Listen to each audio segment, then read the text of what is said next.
बहू कहाँ मर गई? अंदर से आवाज़, जिंदा हूँ माँ जी। तो फिर मेरी चाय क्यों नहीं आई अभी तक? कब से पूजा करके बैठी हूँ, ला रही हूँ माँ जी। बहू चाय के साथ भजिया भी ले आई। सास ने कहा, तेल का खिलाकर क्या मारोगी? बहू ने कहा, ठीक है माँ जी, ले जाती हूँ। सास ने कहा, रहने दे, अब बना दिया है तो खा लेती हूँ। सास ने भजिया उठाई और कहा, कितनी गंदी भजिया बनाई है तुमने। बहू, माँ जी मुझे कपड़े धोने हैं, मैं जाती हूँ। बहू दरवाजे के पास छिपकर खड़ी हो गई। सास भजिए पर टूट पड़ी और पूरी भजिया खत्म कर दी। बहू मुस्कुराई और काम पर लग गई। दोपहर के खाने का वक्त हुआ। सास ने फिर आवाज़ लगाई, कुछ खाने को मिलेगा? बहू ने आवाज़ नहीं दी। सास फिर चिल्लाई, भूखे मारोगी क्या? बहू आई, सामने खिचड़ी रख दी। सास गुस्से से, ये क्या है? मुझे इसे नहीं खाना, ले जाओ। बहू ने कहा, आपको डॉक्टर ने दिन में खिचड़ी खाने को कहा है, खाना तो पड़ेगा ही। सास मुंह बनाते हुए, हाँ तू मेरी माँ बन जा। बहू फिर मुस्कुराई और चली गई। आज इनके घर पूजा थी। बहू सुबह 4 बजे से उठ गई। पहले स्नान किया, फिर फूल लाई, माला बनाई, रसोई साफ की, पकवान और भोज बनाया। सुबह के 10 बज गए।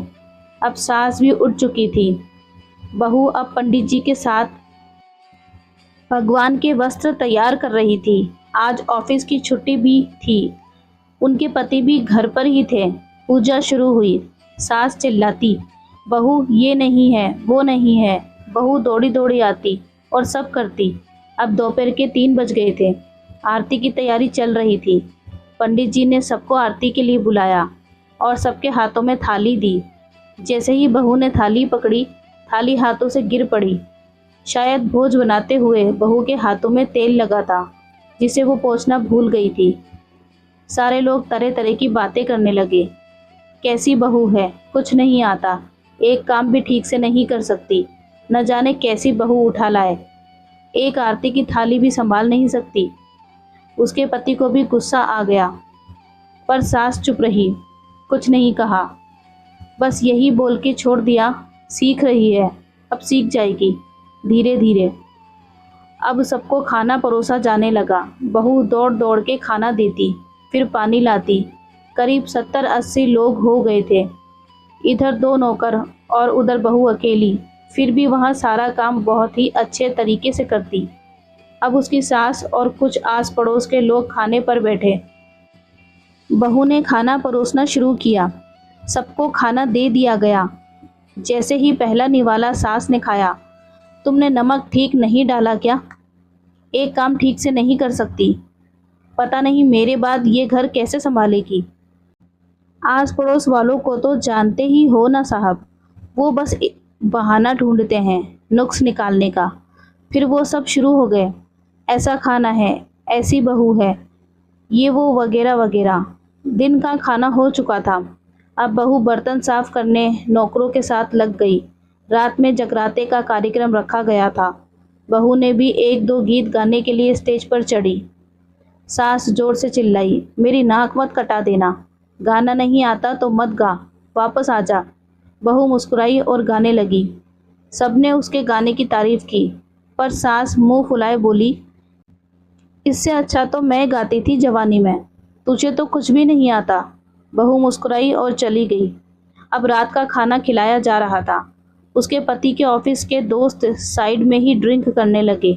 उसका पति चिल्लाता, थोड़ा बर्फ़ लाओ, तो सास चिल्लाती, यहाँ दाल नहीं है। फिर चिल्लाता, कोल्ड ड्रिंक नहीं है, पापड़ ले आओ। इधर उधर आखिर में उसके पति की शराब गिर पड़ी उसके एक दोस्त पर और बोतल टूट गई। पति गुस्से में 2 थप्पड़ अपनी पत्नी को लगाते हुए कहता है, जाहिल कहीं की, देखकर नहीं कर सकती, तुझे इतना भी काम नहीं आता। सारे लोग देखने लगे। उसकी पत्नी रोते हुए कमरे की तरफ दौड़ी।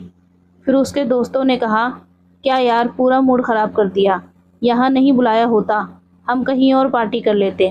कैसी अनपढ़ गंवार बीवी ले रखी है तूने, उसे तो मेहमानों की इज्जत और काम करना तक नहीं आता। तुमने तो हमारी बेइज्जती कर दी।